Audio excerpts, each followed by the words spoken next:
Tiwa stepped out of a sleek black SUV, the Lagos night air warm against her flawless skin. She was dressed in a dazzling red gown that hugged her curves perfectly, shimmering under the glow of the street lights. The cameras flashed as she walked towards the entrance of the luxury hotel, her high heels clinking against the marble pavement. She knew the routine: smile, pose, exude confidence. The world saw her as a goddess, untouchable and effortlessly perfect. But behind the glitz, behind the glamour, Tiwa had another side, a side no one saw. Later that night, in the solitude of her lavish penthouse, she knelt beside her king-size bed. Gone were the ratchets, the contour, the designer outfit. In a simple silk nightgown, her natural beauty exposed, she clasped her hands together.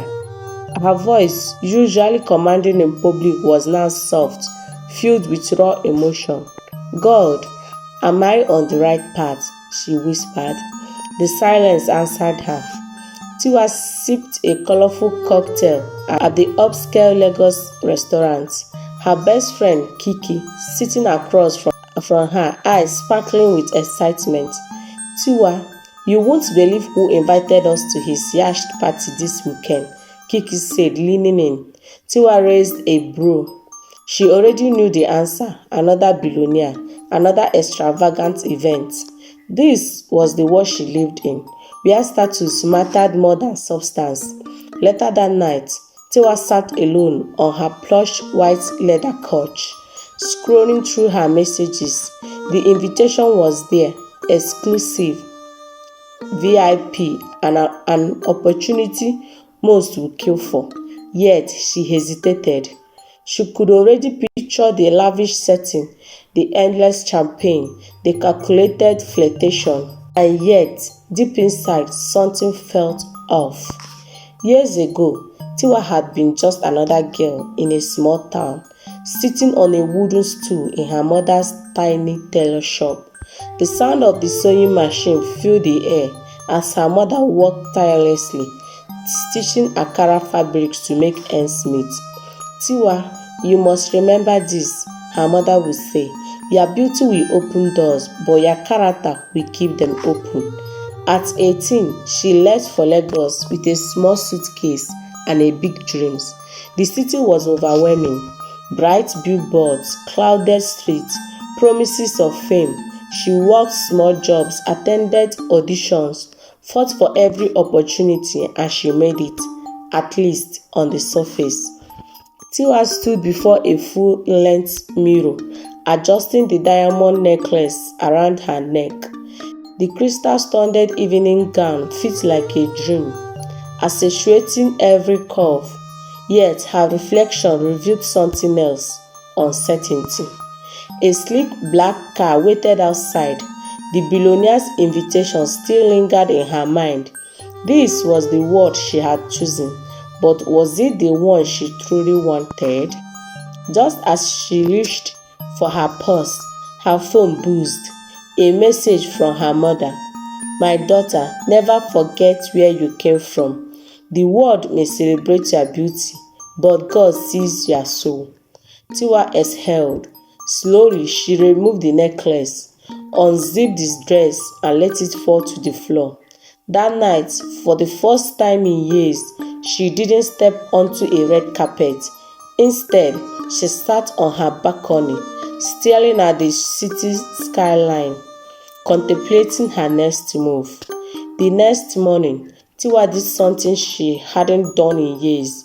She took a makeup-free selfie and posted it. The caption was simple: "This is me. No filters, no perfection, just growth." The internet exploded. Some fans were shocked, some criticized, but something unexpected happened. Brands began reaching out, not for her looks, but for her authenticity.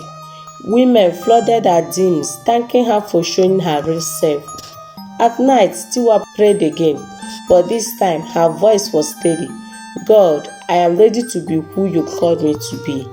and the doors that opened next were beyond anything she had imagined.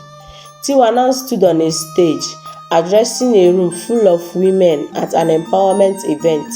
She wore a crisp white pantsuit, confidence radiating from her every word. For years, I lived for validation. I wanted the world to see me, but I forgot to see myself. True success is not about how many likes you get. It's about how much you love the person in the mirror. The audience erupted in applause. Deals rolled in, beauty brands, book offers, television appearances. But this time, she wasn't selling perfection, she was selling truth. At a tech event, Tiwa met Femi, a self-made entrepreneur, a man uninterested in fame but captivated by her. "You don't have to impress me," he told her over coffee. "I see the real you, and that's enough." For the first time in her life, Tiwa wasn't performing, she was just Tiwa, and it was enough. Their love story unfolded like a dream. Quiet dates, deep conversations, moments of prayers together. He proposed in the simplest way at the place where she felt closer to God, her balcony, under the stars. Tiwa stood in a bridal boutique, staring at her reflection in a wedding gown, not flashy but elegant. Her mother stood beside her, tears in her eyes. On her wedding day, she walked down the aisle, not just as a famous influencer, but as a woman who had found herself. And years later, as she rocked her newborn in a beautifully decorated nursery, she smiled. This was the life she had always wanted, not one built on the world's approval, but on purpose, love, and faith. One evening, Tiwa stepped onto another stage. This time, it was a TED Talk. The screen behind her displayed 5 simple words: slay by day, pray by night. She took a deep breath and spoke. "I used to think success was about being seen, but I have learned that true success is about being known. Being known by yourself, by God, by those who truly love you. Your beauty can open doors, but your character will decide which ones stay open." The audience was silent, absorbing her words. Then thunderous applause filled the room.